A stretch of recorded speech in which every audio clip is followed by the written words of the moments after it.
And then all of a sudden we come through this small gate and there's this completely wild garden that I had no idea was even here. There was factories all the way along and railway lines coming into all those factories, and when you went to the garden now, it was like a little oasis.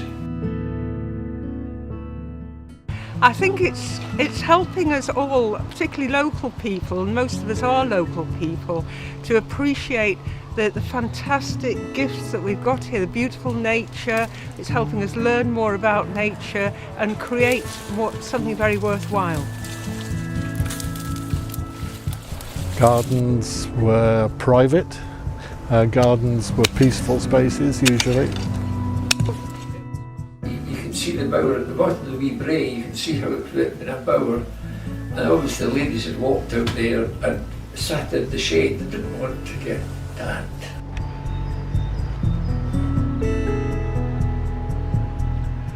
I think the garden is a very sort of tranquil place. It's a magical place. It's very peaceful, very quiet, and there's a great sense of community amongst the people that do visit the garden, and that's something that I enjoy every week I come here.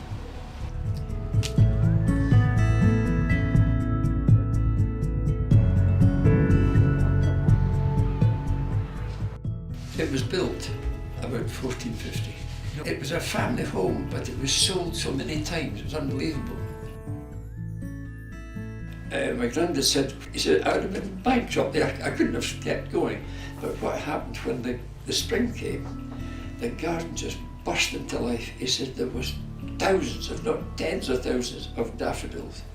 Bluebells, pink bluebells and white bluebells, and he said, we got those bunched, and he says it just gave us a great start, and he said that's what started us off.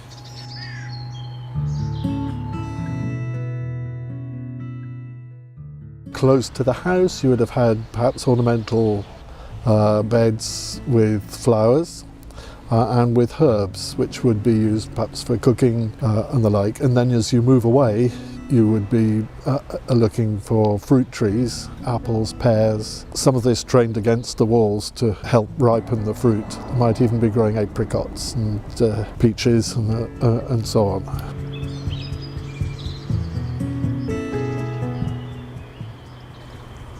A wonderful sense of quiet as well, coming from the inner city of Edinburgh and then just arriving out here, walking through the walls, and then all of a sudden you're surrounded by green, all you hear is birds and the breeze. It's a very, very calming experience. A lot of the castle gardens which used to surround the buildings were swept away in the 18th century and the early 19th century, when it became more fashionable to put your walled garden at some distance from the house. What is unusual, I think, about somewhere like Granton is that, although we don't no longer have the castle, sadly, what we do have is its original garden.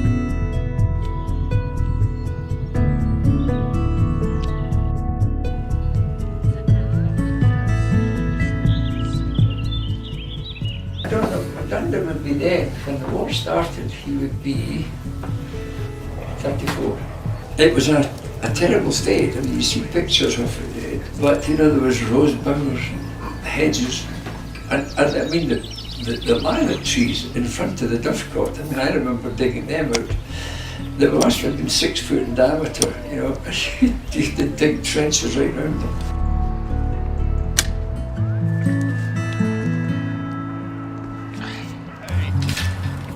People walked in those days, on Sundays, you know, Saturdays and Sundays. So they thought of getting a wee shop going. So my granddad got a shed and put it inside the castle. So they served out through one of the windows into the outlook. And a Sunday, folk came up, had their lemonade and all the different things, biscuits and snowballs and all those sort of things.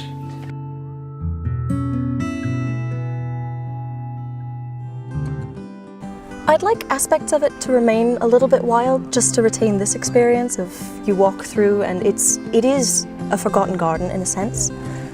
but also to make it usable as a community garden and also just a good, calm place, a heart that you can just kind of relax and come to yourself again.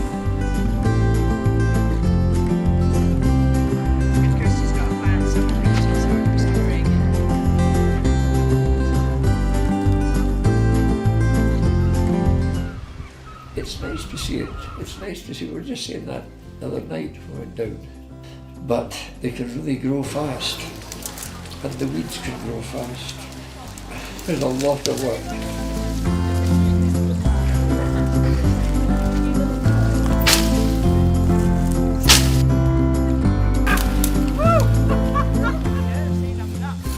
To hear the melodious music of the bees, and to enjoy the sight of the borders and rows of thyme, rosemary, marjoram, cypress and artemisia, all of which cannot fail to give great contentment to the beholder.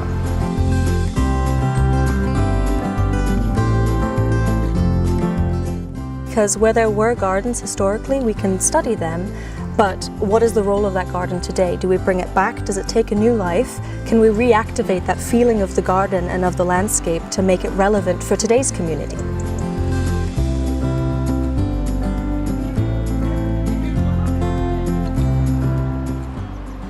I can see the garden in the future absolutely teeming with people. It's already teeming with wildlife, but I can see it teeming with life.